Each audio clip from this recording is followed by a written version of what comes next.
गीता में श्री कृष्ण कहते हैं कि किसी भी इंसान का पतन उस समय शुरू हो जाता है जब वो अपनों को गिराने की सलाह गैरों से लेना शुरू कर देता है। गीता में लिखा है, सरल व्यक्ति के साथ किया गया छल आपकी बर्बादी के सारे द्वार खोल देता है, चाहे आप कितने भी बड़ी शतरंज के खिलाड़ी क्यों ना हो। कर्मों की चपेट से कौन बचा है, जिसने जैसा करा है उसने वैसा भरा है।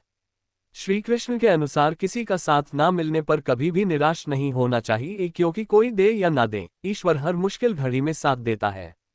जब अत्याचारों को मुस्कुराकर सहा जाता है तो उस इंसान का बदला भगवान स्वयं लेते हैं। गीता में श्री कृष्ण कहते हैं कि मनुष्य को कभी भी अहंकार नहीं करना चाहिए। अहंकार मनुष्य से वह सब करवाता है जो उसके लिए सही नहीं है। अंत में यह अहंकार ही उसके विनाश का कारण बनता है। इसलिए जीवन में जितना जल्दी हो सके अपना अहंकार त्याग दें। इंद्रियों के अधीन होने से मनुष्य के जीवन में विकार और परेशानियां आती है। सुख दुख का आना जाना सर्दी गर्मी के आने जाने के जैसा ही है। इसलिए इन्हें सहन करना सीखना ही उचित है। निर्बलता अवश्य ईश्वर देता है, परंतु मर्यादा मनुष्य का मन खुद निर्माण करता है। जीवन में वाणी को संयम में रखना अनिवार्य है, क्योंकि वाणी से दिए हुए घाव कभी भरे नहीं जा सकते। मनुष्य उसके लिए शोक करता है जो शोक करने के योग्य नहीं है, और फिर भी ज्ञान की बातें करते हो। बुद्धिमान व्यक्ति ना जीवित और ना ही मृत व्यक्ति के लिए शोक करते हैं। मैं हमेशा तुम्हारे साथ और तुम्हारे आसपास रहता हूं, चाहे तुम कुछ भी कर रहे हो। जो हुआ अच्छा हुआ, जो होगा अच्छा होगा। स्वयं को मुझ पर छोड़ दो, अपने कर्म पर ध्यान दो। कर्म ऐसा जो स्वार्थरहित पापरहित हो। जीवन में समय चाहे जैसा भी हो, परिवार के साथ रहो। सुख हो तो बढ़ जाता है और दुख हो तो बच जाता है। मोहग्रस्त होकर अपने कर्तव्य पथ से हट जाना मूर्खता है, क्योंकि इससे ना तो तुम्हें स्वर्ग की प्राप्ति होगी और ना ही तुम्हारी कीर्ति बढ़ेगी।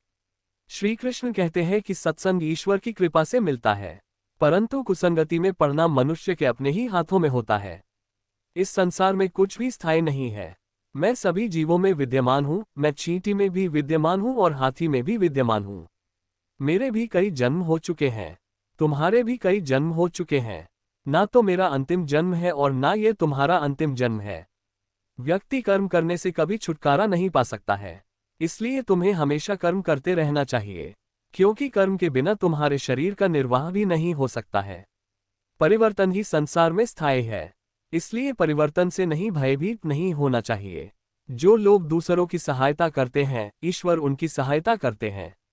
जब ये संसार ही स्थायी नहीं है, तो इस संसार की कोई वस्तु कैसे स्थायी हो सकती है। मन शरीर का हिस्सा है।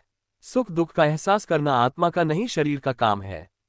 मान अपमान लाभ हानि गम और खुशी सब मन का खेल है।